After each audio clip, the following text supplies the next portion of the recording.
Ok, buenos días a todos. Buenos días a los que nos ven, nos escuchan.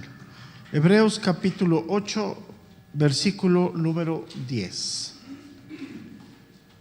Hebreos capítulo 8, versículo número 10. Voy a dar lectura a estos versículos, que es literalmente así la esencia del Evangelio. Es el punto central del cristianismo. O sea, hoy la moda es ser cristiano, ¿no? La moda es congregarte. La pregunta es, ¿estás dentro del nuevo pacto? Esa es la pregunta, ¿no? O sea, ¿crees en el nuevo pacto? ¿Entiendes el nuevo pacto y lo vives?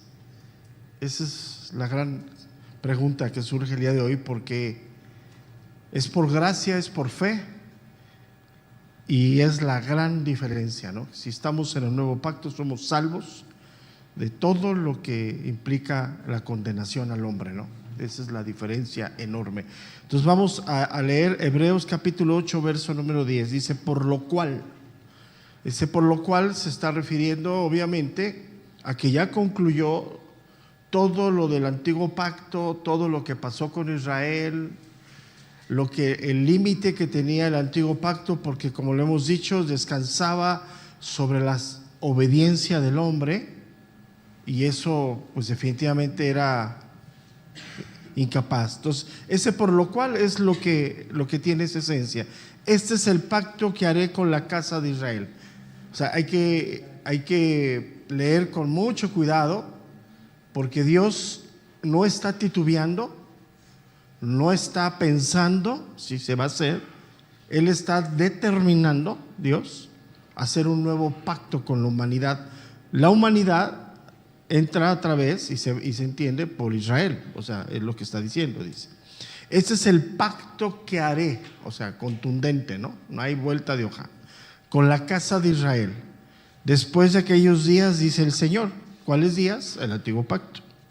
Pondré mis leyes en la mente de ellos, y sobre su corazón las escribiré, y seré a ellos por Dios, y ellos me serán a mí por pueblo. Y ninguno enseñará a su prójimo, ni ninguno a su hermano, diciendo, conoce al Señor, porque todos me conocerán, desde el menor hasta el mayor de ellos, porque seré propicio a sus injusticias, y nunca más me acordaré de sus pecados y de sus iniquidades. Al decir nuevo pacto, ha dado por viejo al primero, y lo que se da por viejo y se envejece está próximo a desaparecer. Esto que acabamos de leer, así es el centro del cristianismo. Totalmente. Es toda la teología, toda la fe, concluye aquí. Yo debo de creer en el nuevo pacto que Dios abre al mundo a través de la obra expiatoria de Cristo. Debo de entenderla, o sea, debo de entender. Por eso aquí habla de dos cosas importantes: corazón y mente. Después de eso, ¿a qué se traduce? A la vida. Entonces nadie puede vivir como hijo de Dios si no ha creído y no ha entendido ¿qué? El nuevo pacto. Entonces esto es fundamental, porque hoy en la epidemia que existe dentro de la corriente de pensamiento de la iglesia, todo el mundo se siente cristiano por venir a la iglesia, ¿no? Todo el mundo se siente cristiano porque ora, ¿no? Por esto. Pero si así fuera, aquí estaría, ¿no? Es por fe para que sea por gracia. Entonces, esa es la esencia del cristianismo, y como es algo tan crucial, tan determinante, porque yo estoy dentro del nuevo pacto. O sea, yo hoy estoy en la gracia de Dios en el nuevo pacto. He creído en el sacrificio de Cristo, lo estoy entendiendo, porque son dimensiones enormes, ¿no? Y lo que estoy entendiendo y creyendo lo estoy aplicando a mi vida. Aquí lo vimos, ¿no? ¿Sí? Aquí lo vimos todo lo que dice que Él pondrá, simplemente dice, y ellos me serán a mí por pueblo, dice, y yo seré ellos por Dios, y ellos me serán a mí por pueblo. sea, hay que entender eso, ¿no? O sea, ¿quién es ese Dios? ¿Y qué implica que yo sea pueblo de Dios? O sea, nada más así porque vengo y estoy, pues sería bien sencillo, ¿no? Entonces, como es una doctrina fundamental, así esencial, hay que ir a la Biblia porque la Biblia tiene mucho que hablar sobre esto, ¿no? O sea, no solamente la carta de los Hebreos. Y hay una de las cartas que también defiende mucho el verdadero evangelio. El verdadero evangelio que trae la salvación por gracia a los hombres. Ese es el verdadero evangelio, ¿sí? El que trae la salvación por gracia a los hombres, ¿sí? Y una de esas cartas que defiende mucho esa doctrina fundamental, que no es por obras, sino es por gracia, es la carta de los Gálatas. La carta de los Gálatas también tiene una posición muy contundente de que no hay otro evangelio, no hay otra salvación y no hay otro camino para restaurarse con Dios que no sea Cristo. Pero sin embargo, en la carta de los Gálatas hay una parte en donde, déjeme ir para allá, creo que me equivoqué en la cita. No, estoy bien. En donde siempre a lo largo de la historia bíblica, sobre todo a lo largo de que se estableció el Nuevo Testamento, el Nuevo Pacto, y que ha tenido alcances de salvación a toda nación, a toda lengua, ¿sí? El enemigo ha trabajado en desvirtuar esta verdad, que la salvación no es por gracia, que es por obras, que es para unos cuantos, que hay que hacer esto, que hay que hacer el otro. Y en el tiempo de la carta de los Gálatas no es la excepción. Había una situación muy seria de algunos que se decían judaizantes, que eran aquellos que decían que la gracia más, circuncidarse, guardar la ley, guardar días, y eso trae una cuestión de desvirtuar la verdad, porque yo no voy a ganar el favor de Dios por guardar algunas cosas, al contrario, voy a caminar correctamente con Dios si me mantengo en obediencia de las cosas de Dios. En la carta de los Gálatas, en el capítulo 1, vamos para allá, verso número 6, establece claramente esta parte del Nuevo Testamento en ir en contra de todo lo que se levanta en relación a que el evangelio o la salvación se obtiene por obras, cuando debe ser por fe para que sea por gracia. Entonces, aquí en Gálatas 1:6 al 10, Pablo, ¿sí?, le dice a los receptores de esta carta, les hace un reclamo de lo que ellos estaban viviendo. Voy a dar lectura. Gálatas 1:6 dice: estoy maravillado de que tan pronto os hayas alejado del que os llamó por la gracia de Cristo para seguir un evangelio diferente. No que haya otro, sino que hay algunos que os perturban y quieren pervertir el evangelio de Cristo. Entonces, como el enemigo no puede tocar la salvación, no puede hacer nada en contra de la fe que genera el Espíritu de Dios, o sea, la fe que viene por la revelación del evangelio, su trabajo ha sido y seguirá siendo perturbar. Y como dice aquí, perturbar y pervertir, ese es su trabajo bastante. Entonces, cuando nosotros dejamos que el enemigo gane esa parte, no asimilamos, no creemos, no entendemos lo que es el nuevo pacto en donde estamos tú y yo. O sea, hoy la iglesia, los que hemos nacido de nuevo desde este tiempo, estamos dentro del nuevo pacto. Pero ¿qué alcance tiene el nuevo pacto en mi vida? O sea, ¿qué beneficios trae? Tiene beneficios espirituales y tiene beneficios naturales, los cuales yo debo de creer, debo de entender y debo de vivir. ¿Cuál es el beneficio espiritual? He sido justificado, he sido santificado.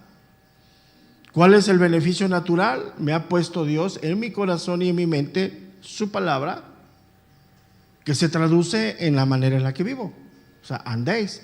O sea, yo hoy puedo despojarme del viejo hombre y revestirme del nuevo por la obra que hizo Dios en mí, por la justificación, la santificación y por la presencia del Espíritu Santo.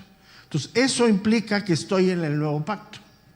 O sea, si hoy el que me está oyendo dice, tengo una lucha entre lo que yo quiero y hacer la voluntad de Dios, es la evidencia que estás en el nuevo pacto.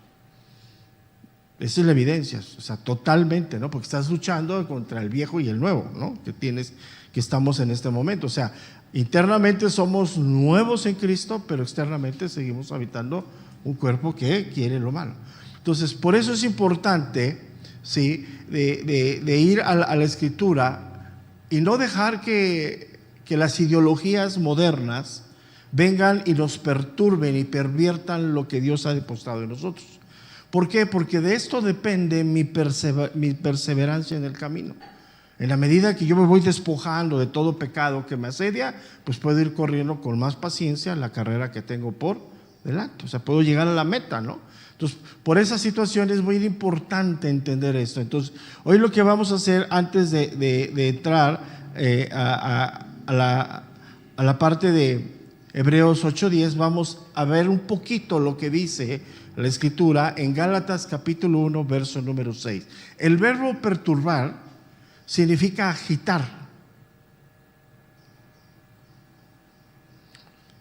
Y da la idea, para que tengamos una situación, si yo pongo un balde de agua y en el fondo del balde de agua pongo una moneda, si el agua está tranquila, yo puedo ver con mucha facilidad la moneda, puedo saber hasta la denominación de la moneda. Pero si yo le pego al balde, van a ser ondas que van a hacer movimiento, voy a ver la moneda, pero no la voy a alcanzar a distinguir qué es.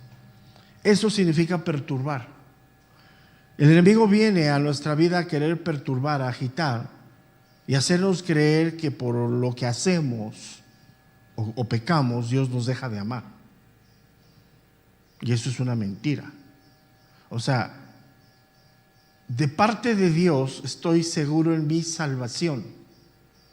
El amor de Dios hacia mi vida no es de manera condicional. O sea, no me condiciona. Él ya lo hizo.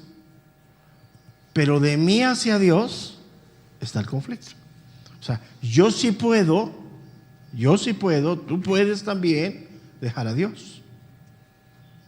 Y el que deja a Dios, pues Dios lo deja. Yo sí puedo hoy caminar en contra de la voluntad de Dios, aún siendo creyente, hijo de Dios. O sea, ese es otro de los grandes disputas del siglo XX, ¿no? XXI. Con ideologías y pensamientos que se han introducido a la iglesia erróneamente diciendo, yo soy salvo y salvo para siempre. Haga lo que haga. Seguro. O sea, lo que hagas tú, ¿eres hijo de Dios? Pues legalmente sí, judicialmente sí, pero en la vivencia no. O sea, no vives, no haces, y la Escritura es muy clara. En nosotros hay pecado, pero no somos fabricantes de pecado. Son cosas bien diferentes. Entonces, ese verbo perturbar significa remover o agitar, significa inquietar, significa alborotar. ¿Te suena? Y el verbo pervertir significa voltear a través, o significa algo que es corrupto. Entonces el enemigo lo que hace es traer esa confusión para que no entendamos la plenitud de estar en el nuevo pacto.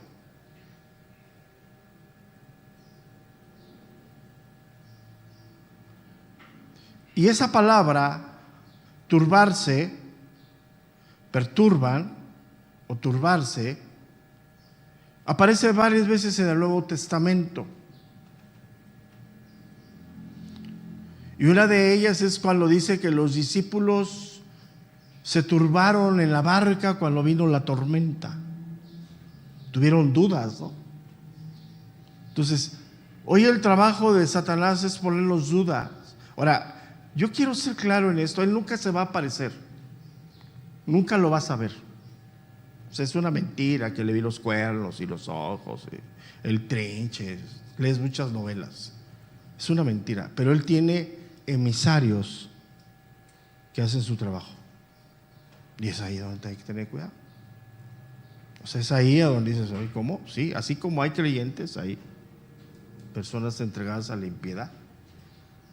Entonces, cuando entendemos esto, la Biblia nos muestra en varias partes que algunos personajes, como por ejemplo Herodes, cuando oyó que había nacido un rey, se turbó. Y vemos la locura que lo llevó a hacer todo esto, ¿no? Pero, ¿qué es esto? El pacto de Dios está basado en la gracia de Dios.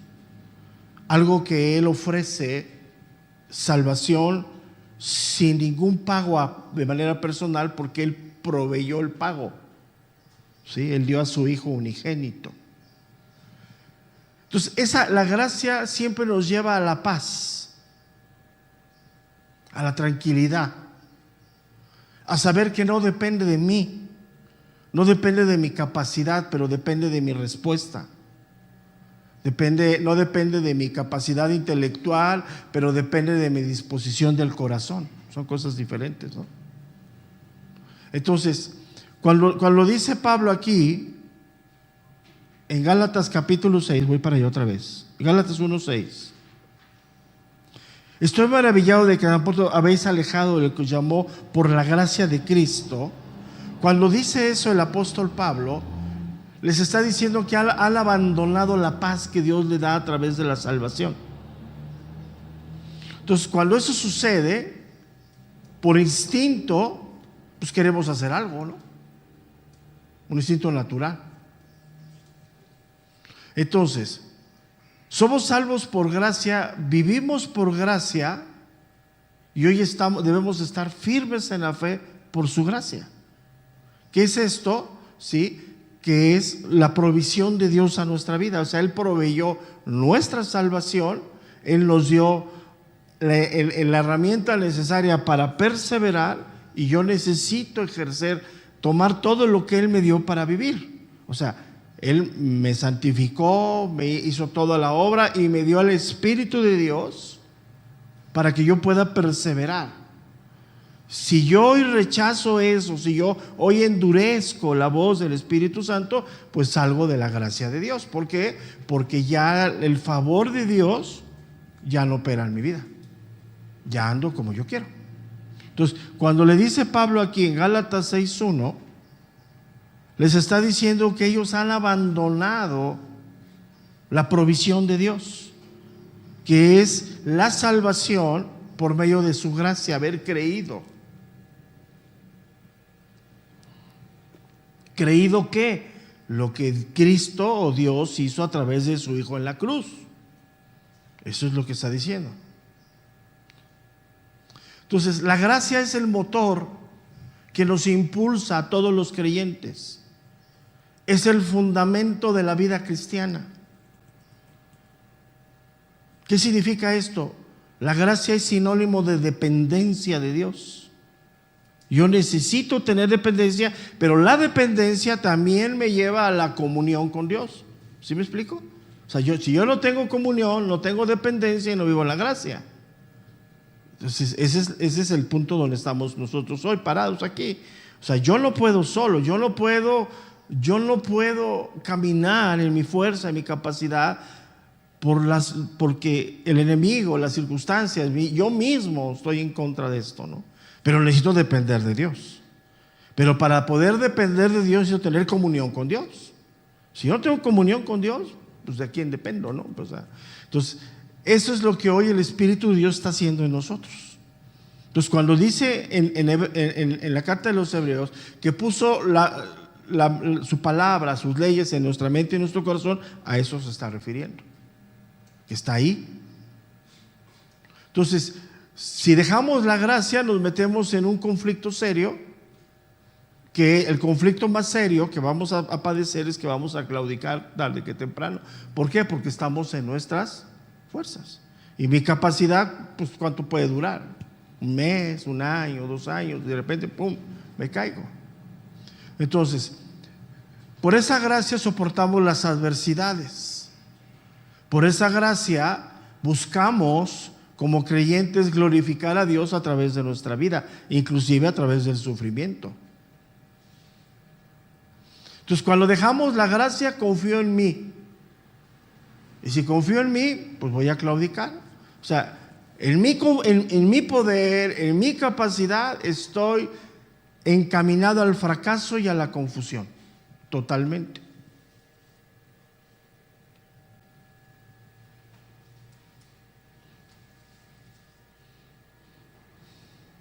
Entonces, cuando dice Pablo,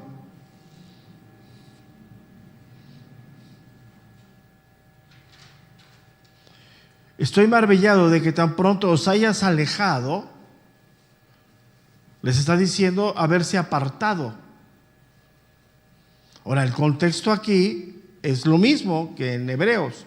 Dejaron la gracia y se regresaron a la ley. La ley que era cuestión de cuestiones externas, ¿sí?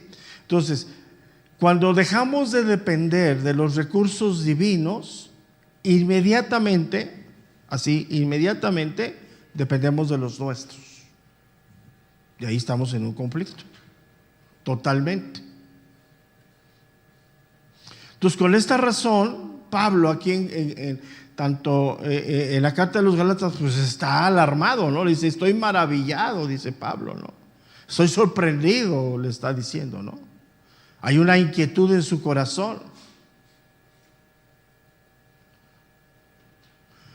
Les está diciendo, están dejando la guía del Espíritu Santo para empezar a vivir bajo su propia carne, sus propios recursos.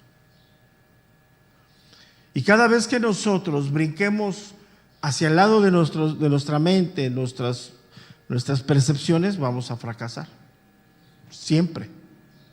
Entonces ellos sabían, como todos, habían empezado la vida de la fe a través del Espíritu. Quieren hacer nacer de nuevo el Espíritu Santo. Sí, pero hoy querían caminar, sí, a través de la carne. Entonces, por eso el nuevo pacto tiene esas promesas que da. Ya lo vimos hace 8 días, hoy las vamos a reafirmar, que las da a través del profeta Jeremías, que es donde tomamos esto. ¿Sí? ¿Cuál es la promesa? Dice, este es el pacto que haré con la casa de Israel después de aquellos días, dice el Señor. Entonces, ¿qué significa esto? Esencialmente, esas promesas del nuevo pacto son tres que son esenciales. La primera es la implantación de la ley de Dios en el corazón de los hombres. O sea, ya hay algo interno que los impulsa a no codiciar, a no esto, no tomarás, no mentirás. O sea, ya no es algo natural porque ya no vivimos en impiedad, ya hay algo interno. Y Jeremías en ese pacto dice que pondré mis leyes en la mente de ellos y sobre su corazón las escribiré. En el antiguo pacto estaban escritas en tablas de piedra fuera del corazón de las personas. Esa es la gran diferencia. Hoy está dentro, en la parte más interna de nosotros, que es la parte a donde el Espíritu de Dios habla a tu vida y trabaja contigo. No en la parte externa.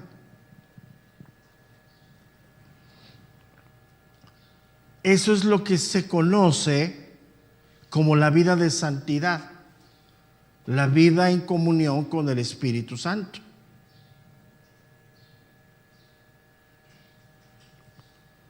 Entonces, el primer punto de este nuevo pacto es la implantación de la ley de Dios en el corazón del hombre.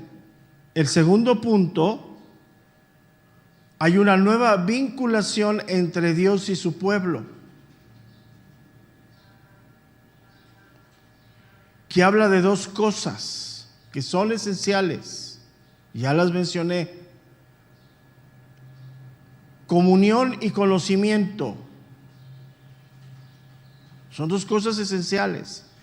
Yo debo de aprender a tener esa comunión con Dios y entender quién es Dios para poder estar en esa vinculación con Dios. Y estas dos cuestiones, que es la comunión y el conocimiento, me da derecho a entrar a su presencia. Fíjate. O sea, yo puedo entrar a su presencia. Dice Jeremías: y seré a ellos por Dios, y ellos me serán a mí por pueblo, y ninguno enseñará a su hermano diciendo: conoce al Señor, porque todos me conocerán, desde el menor hasta el mayor de ellos. O sea, todo mundo, todo creyente tiene al Espíritu Santo en él. ¿Qué está haciendo el Espíritu Santo? Nos lleva a la comunión y al conocimiento de quién es Dios. Entonces, eso es inevitable. Entonces, por eso el nuevo pacto es esencial que lo entendamos, ¿no? Y el punto número 3, que es la gracia así desbordada de Dios, la anulación del recuerdo de los pecados del creyente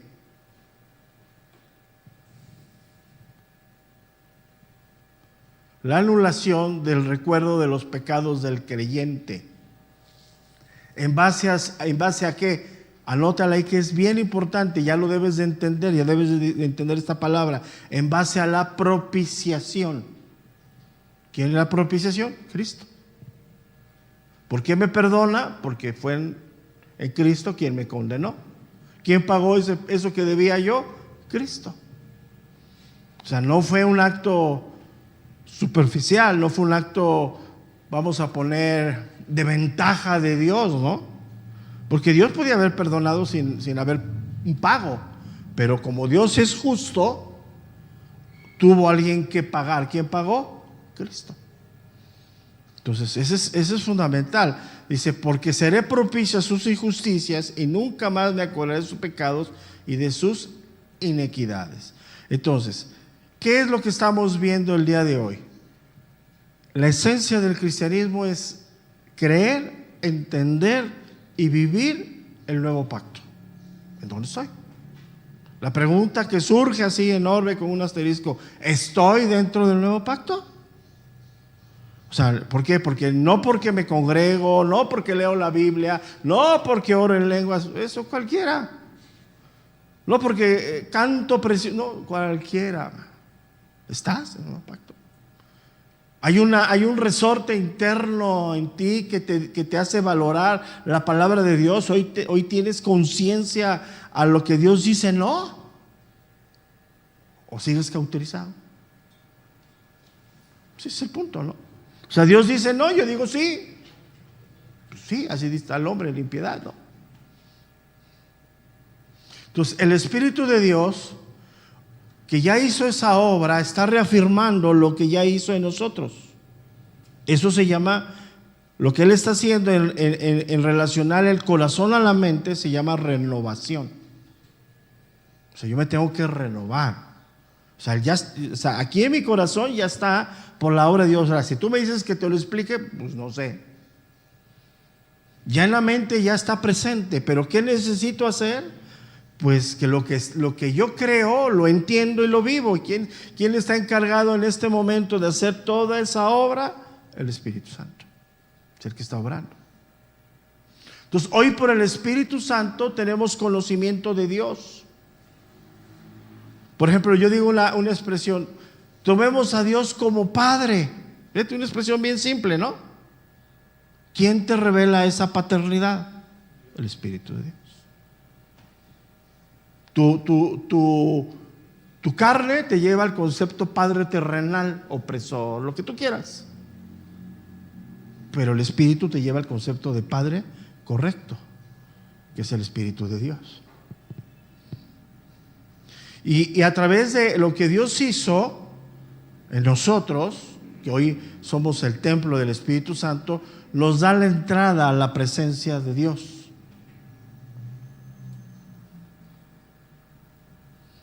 ¿Por qué? Porque Él limpió con su pago de su carne, de su sangre, todos nuestros pecados. Somos propicios para entrar a la presencia de Dios. O sea, ese es el punto. O sea, ¿estoy entendiendo qué es el nuevo pacto?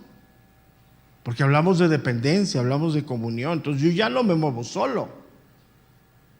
O sea, no ando así brincando para allí, yo parezco cabrita, ¿no? Sino trato de... O sea, antes de dar algo, voy a Dios, Señor, ayúdame, guíame.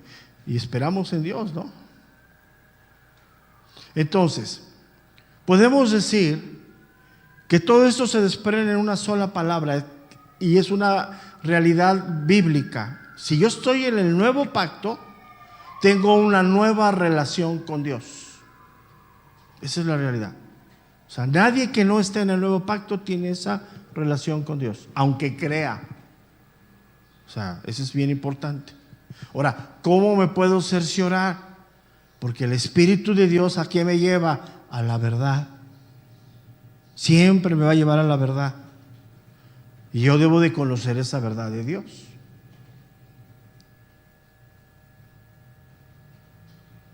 Entonces,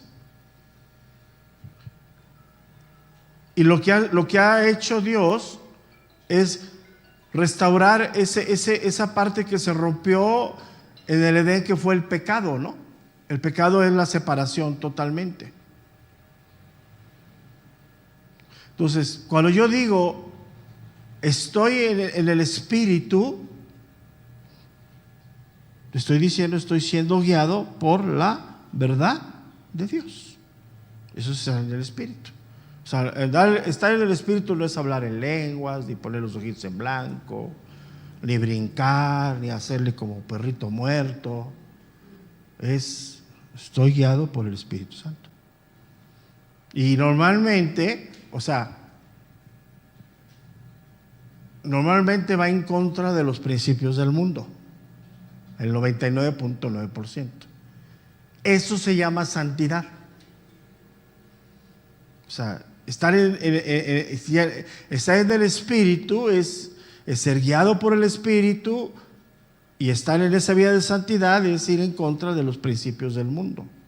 O sea, hay que entender esto. O sea, yo no tengo nada en contra del mundo. Vivo aquí y me encanta, ¿no? Pero sus principios no gobiernan mi vida. Ese es el punto. Entonces, todo lo que el mundo establece como pautas de comportamiento y de creencia, no los comparto. El mundo me dice que hay que adorar estrellas, yo no. El mundo me dice esto, no, yo no. ¿Sí me explico? O sea, porque cuando decimos, es que el mundo, no tienes, o sea, pues vete a una playa y párate ahí y dice, Señor, nadie pudiera haber hecho esto si no fueras tú, ¿no? Es impresionante, ¿no? O sea, eso es bien importante, porque a veces nosotros como creyentes somos bien religiosos. Es que el mundo, no voy al cine porque es del mundo, no, ve al cine. Y si vas, tráeme unas palomitas de caramelo.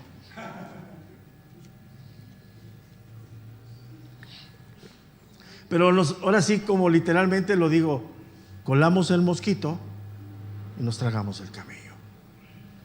Es una realidad. Entonces, hay que tener mucho cuidado porque el enemigo va a perturbar. O sea, él no puede tocar tu salvación. Eres salvo, te trasladó Dios del reino de la oscuridad a la vida, de la esclavitud a la libertad. Pero nosotros podemos esclavizarnos voluntariamente, claro que sí. Y en el momento que nos esclavizamos por el pecado, pues nos volvemos a poner en las manos de Satanás. Y él va a hacer su chamba.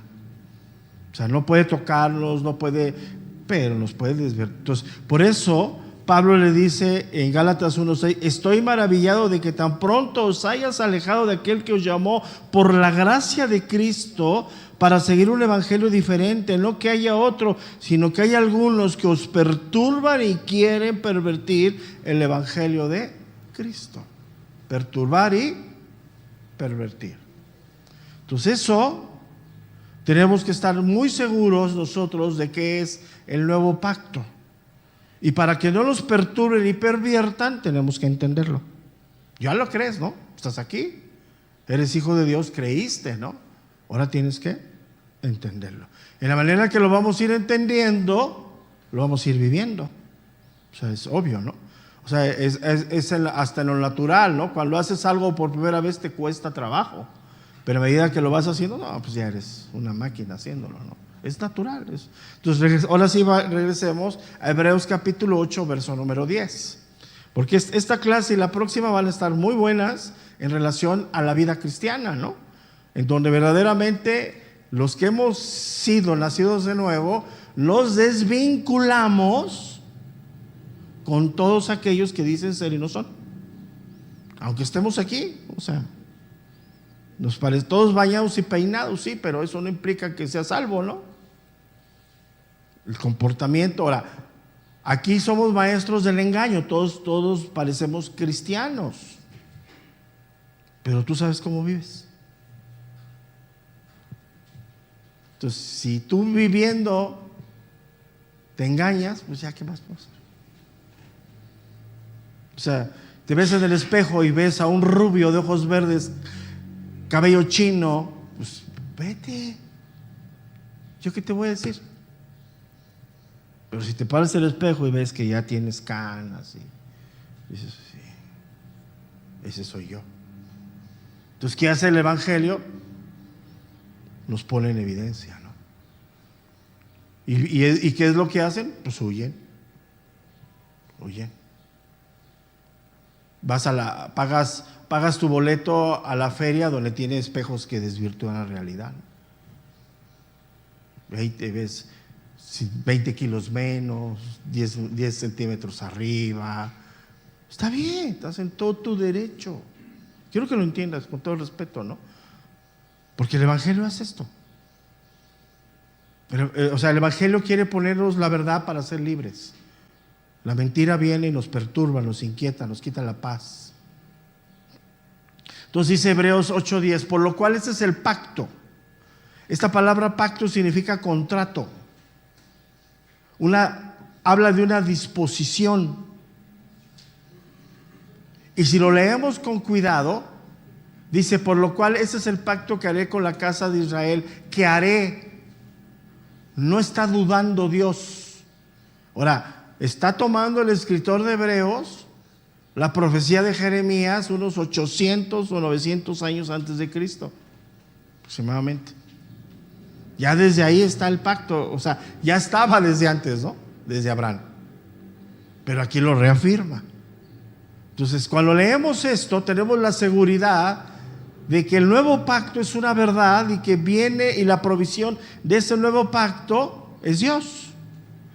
Y el Dios de la Biblia no cambia. No hay sombra de variación en él. O sea, ese es el punto. Ese pacto sigue vigente y estará vigente hasta que lo determine, ¿no? O sea, ¿cuándo se terminará este pacto? Hasta que venga Cristo.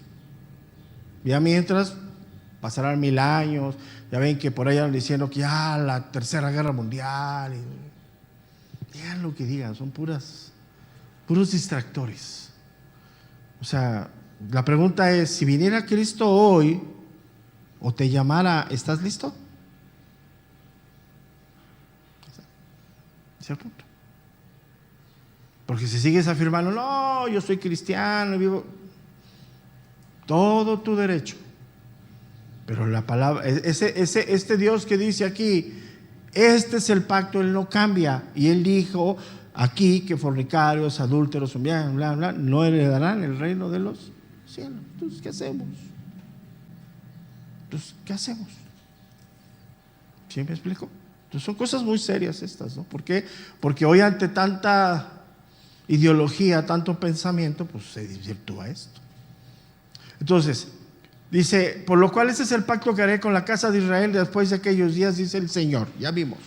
Pondré, ahí número 1, vamos a desglosarlo más ampliamente. Pondré mis leyes en la mente de ellos y sobre su corazón las escribiré. Lo primero que vemos, que la ley de Dios no es anulada, continúa.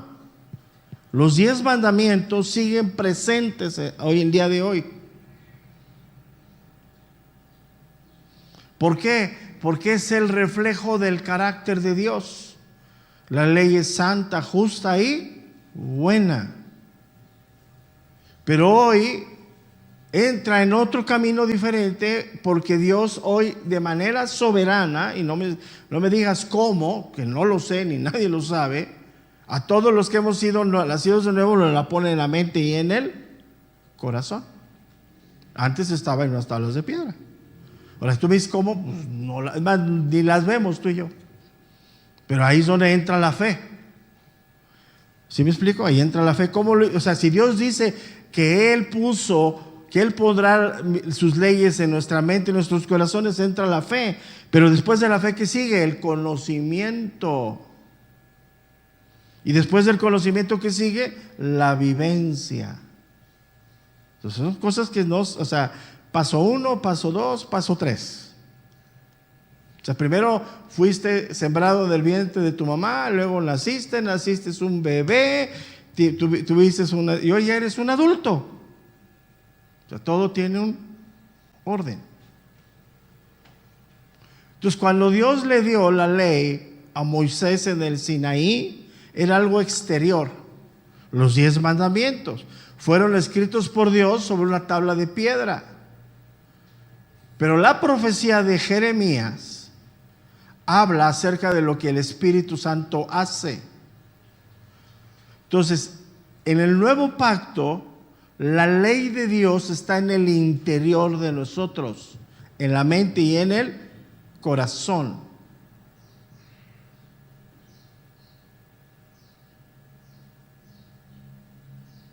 Y es esencial. Hay que entender esto. Mira, vamos a Deuteronomio capítulo 6, verso número 6, que de hecho es la esencia que hemos tomado nosotros para el ministerio de familia. Por eso los mensajes de familia van enfocados a los padres, ¿te fijas? Van enfocados a los padres para que le enseñen a los hijos. Dice Deuteronomio 6:6: y estas palabras que yo te mando hoy estarán sobre tu corazón y las repetirás a tus hijos. Fíjate el orden. ¿Qué sale de tu corazón? Si en tu corazón no está escrita la ley de Dios, ¿qué le vas a enseñar a tus hijos? Pues el mundo. Sencillo. Ahora, volvemos al punto. Hay que creerlo y entenderlo. O sea, yo creo que esos 10 mandamientos son inspirados por Dios. Hoy tengo que entenderlos. Ahora, no está en mis fuerzas, estamos en el camino. O sea, no depende de mi intelecto, ni depende de mi conocimiento de hebreo. Digo, aunque es necesario en algunos puntos, ¿no?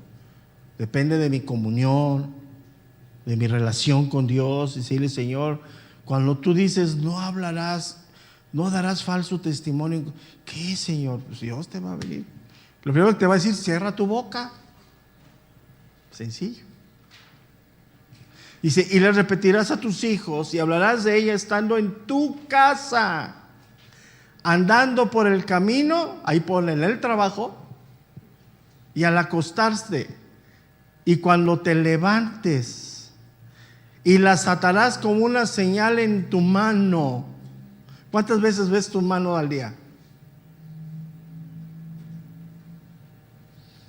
Dice, y estarán como frontales en tus ojos, y las escribirás en los postes de tu casa y en tus puertas. Los postes sostienen y las puertas cierran y abren. Entonces, regresamos otra vez a Hebreos capítulo 8, verso número 10. Entonces, cuando dice, pondré mis leyes en la mente de ellos y sobre su corazón las escribiré. Entonces, hoy el verdadero creyente se puede deleitar en la palabra de Dios, porque es la obra transformadora del Espíritu Santo. Hace años no entendíamos ni papa de esto, ¿sí o no? Pero hoy sí. Entonces, cuando Jeremías, que es lo que estamos tomando de Hebreos, habla de esto, habla de la parte transformadora que hace el Espíritu Santo en la iglesia. No es un esfuerzo humano de memorizar, ni tampoco de meditar ni de entender, sino que es la disposición del corazón para la verdad de Dios. O sea, ¿qué quiere decir esto? Que no tienes que memorizar, meditar, entender. Sí, ese es el punto 2. Pero el punto 1 habla de la disposición del corazón. Entonces, ahora, esta iniciativa que dice aquí en Hebreos 8:10, no es de los hombres, sino es de Dios. Dice, y pondré mis leyes en la mente de ellos. Esta palabra pondré significa entregar, significa libertad.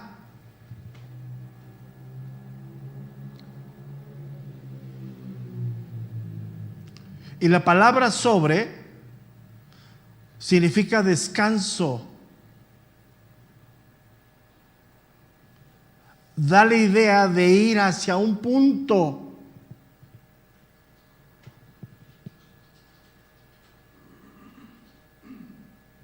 ¿Cuál es el punto a donde nos quiere llevar Dios en el corazón? Al que el corazón sea como el de Él. ¿Me fijas?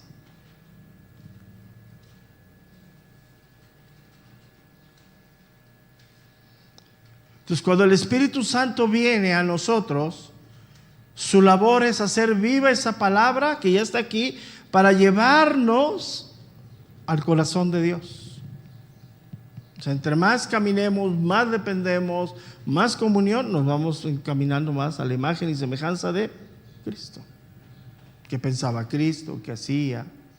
Entonces, una de las cosas que el Nuevo Testamento nos deja claro es el derramamiento del Espíritu Santo. Vamos al libro de Isaías, al capítulo 59, verso número 20.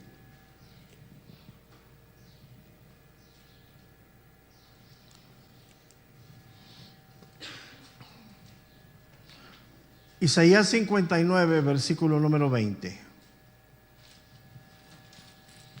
Dice, y vendrá el Redentor a Sión, y a los que se volvieren de la iniquidad en Jacob, dice Jehová.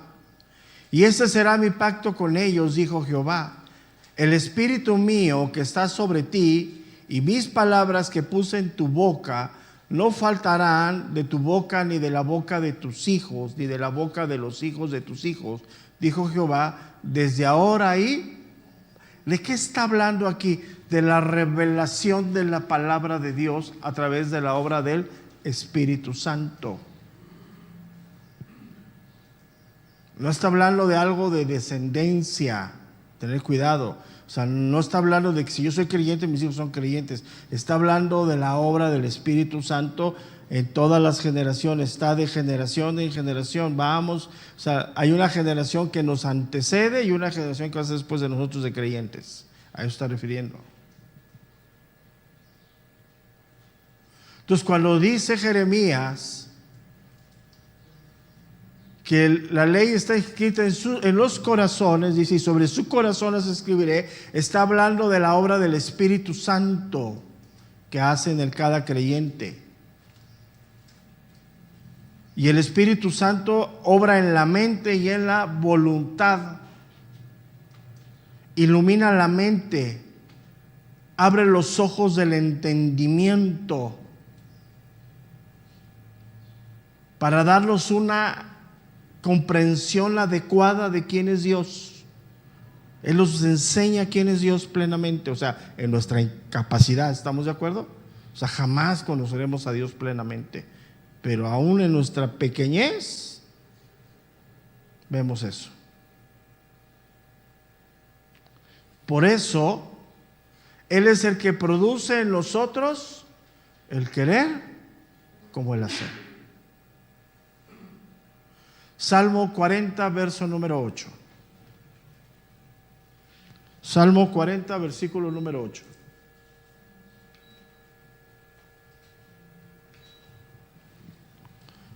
Dice el Salmo 48: el hacer tu voluntad, Dios mío, me ha agradado, y tu ley está en medio de mi corazón.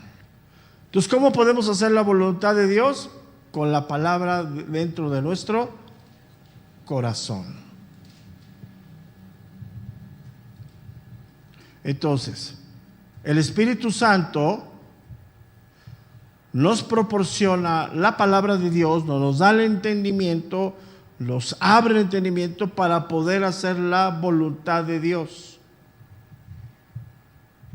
Pero no solamente eso, aquí algo bien importante, bien importante.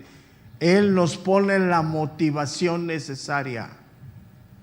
Entonces, cuando yo entro en la crisis del abandono, de la falta de ganas, de la depre espiritual, pues estoy lejos de la comunión con Dios. Así sí. Es que ya no, ¿para qué voy a la iglesia si no cambio? No, pues no va. Pues es totalmente fuera de la comunión con Dios. Entonces, es bien importante esto porque hay que entender lo que viene de Dios. Hay que aprender a discernir. Recuerda que el enemigo también trabaja en donde, en nuestra mente. La guerra espiritual está aquí. O sea, el Espíritu Santo te revela y el enemigo viene de afuera. Te dice, no.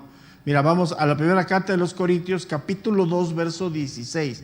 Primera de Corintios, capítulo 2, versículo 16.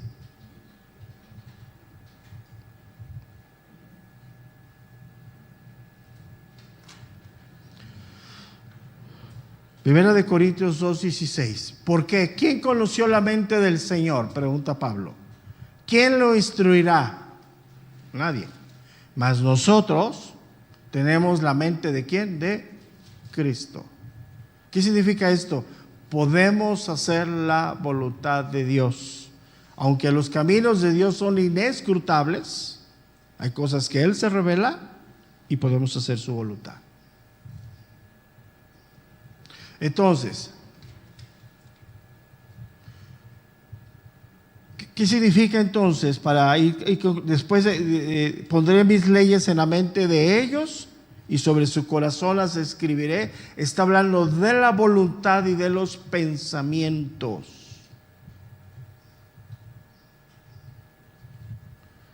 Y es lo que hace el Espíritu Santo en cada creyente para llevarlos a Dios, a la voluntad, que es la evidencia del nuevo pacto. La evidencia del nuevo pacto. Ya que mi naturaleza carnal, o sea, mi otro yo, se resiste a hacer la voluntad de Dios.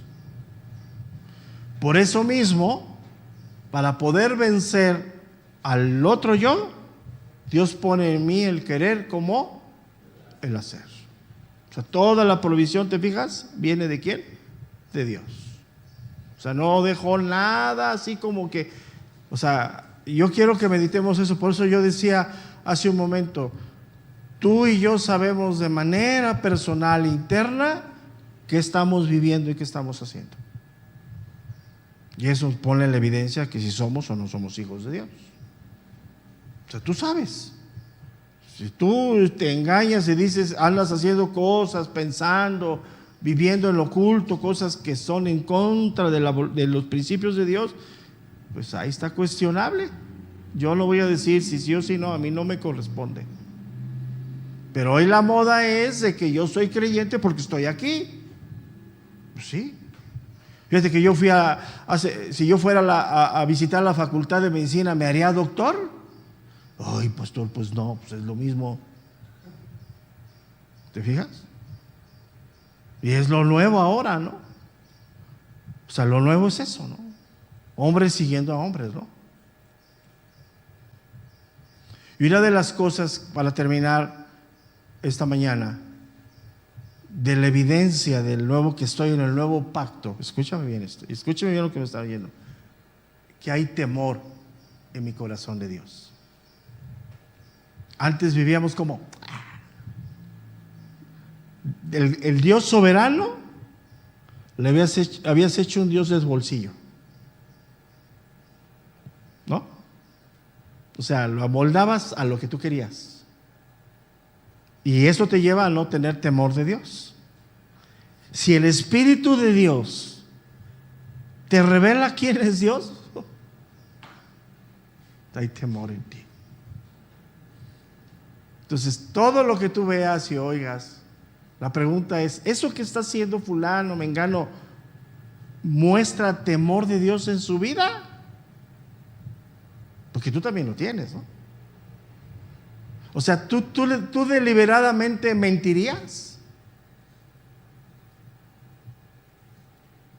¿Tú deliberadamente harías esto? Dices, no, porque la Biblia es muy clara. Dice, ¿a dónde me esconderé de ti, Señor? Si subo al alto de la montaña, ahí estás tú.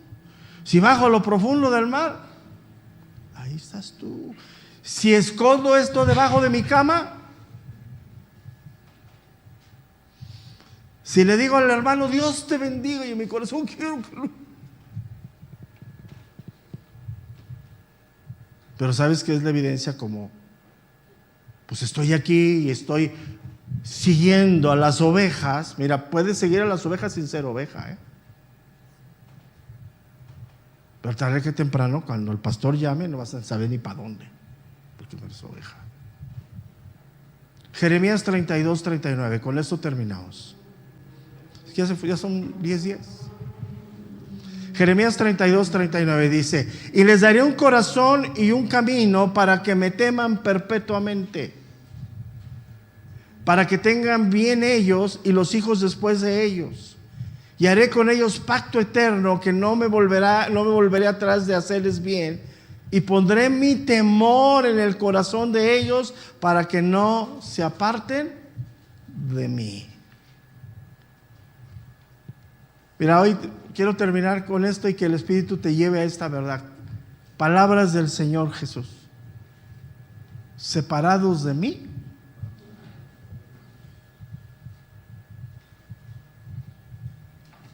sí. ¿Te quieres suicidar? Aléjate de Dios.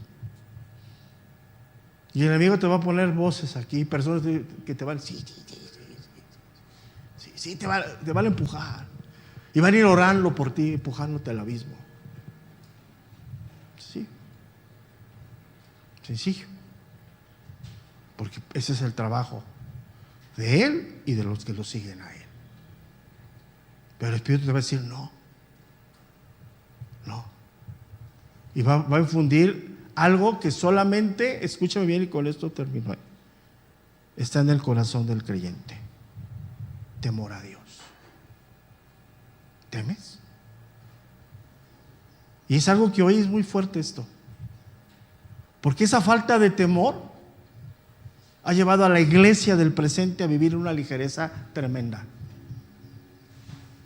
A ver, vuelvo a repetir algo y te voy a llevar a este principio del temor.